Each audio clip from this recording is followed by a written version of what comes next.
Sunday, I spoke about the situation in Gaza with the world-renowned political dissident, linguist, author, MIT professor Noam Chomsky. He was speaking in Princeton at the 32nd anniversary of the Coalition of Peace Action.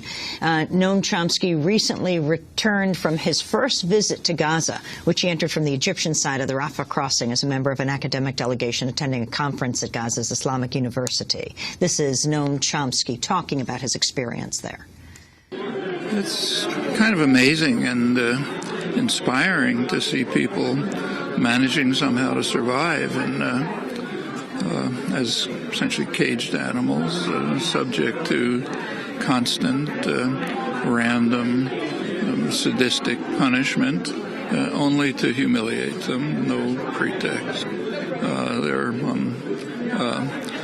Israel and the United States keep them alive, basically. They don't want them to starve to death. But life is set up so that you can't have a dignified, decent life. In fact, one of the words you hear most often is dignity. They would like to have dignified lives. And the standard Israeli position is they shouldn't raise their heads. And it's a pressure cooker. It could blow up. People can't live like that forever. You described it in a piece you wrote as an open-air prison. It's an open-air prison. As soon as we've all been in jail for civil disobedience and so on. And the overwhelming feeling everyone gets is somebody else is in total control of you. There's an arbitrary authority who can control anything you do. Stand up, sit down, find something to eat, go to the bathroom, whatever it may be. They'll determine it. You can't do anything. And that's basically what it's like living there. I mean, there's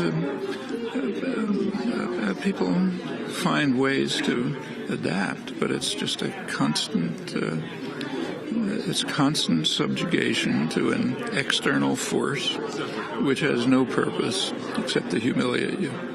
Now, of course, they have pretexts. Everybody has pretexts, but then don't make any sense.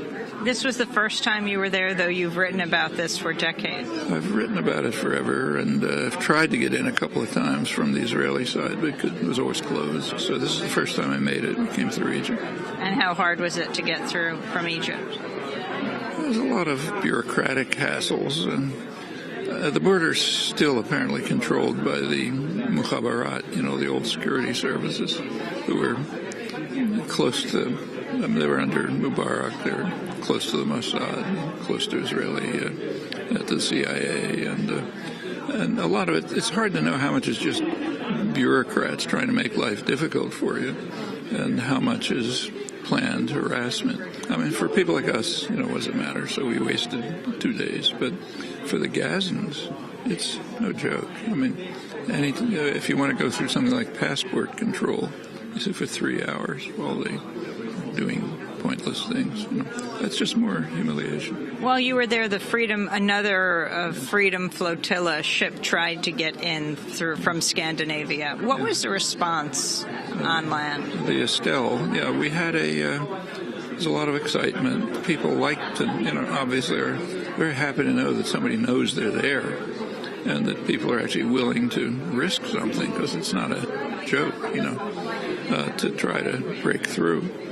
And we had a press conference at the port, and to my amazement, it was actually covered in the most reactionary newspaper in Israel, Sheldon Adelson's newspaper, Israel Hayom. Look it up. They had a fair report of it, quoted the press conference, even had a clip of it. But for the people there, it's just a sign you haven't forgotten us. Maybe we'll get out somehow.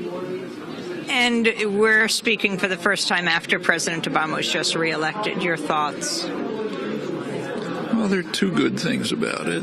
One is the worst didn't happen, and it might have. The second is it's over, so we can put it behind us and get back to work. Exactly what you said today.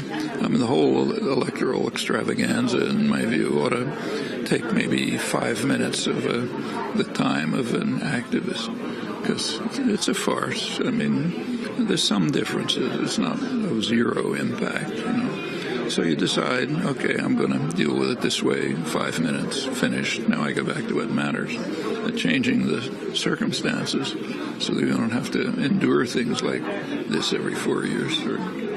And with something like Gaza, which you've covered, as you said, forever, what gives you hope? Well, it's the usual thing that you see everywhere, that you've seen everywhere a lot more than I have. People's resilience. They just don't give up under the worst conditions, horrendous conditions. People still, fight for their rights and don't just succumb. And it's a lesson for people from the West. I mean, we talk about repression, but undetectable by comparison with what most people in the world face. And if they can struggle on under really harsh and brutal conditions, tells us we ought to be doing a lot more.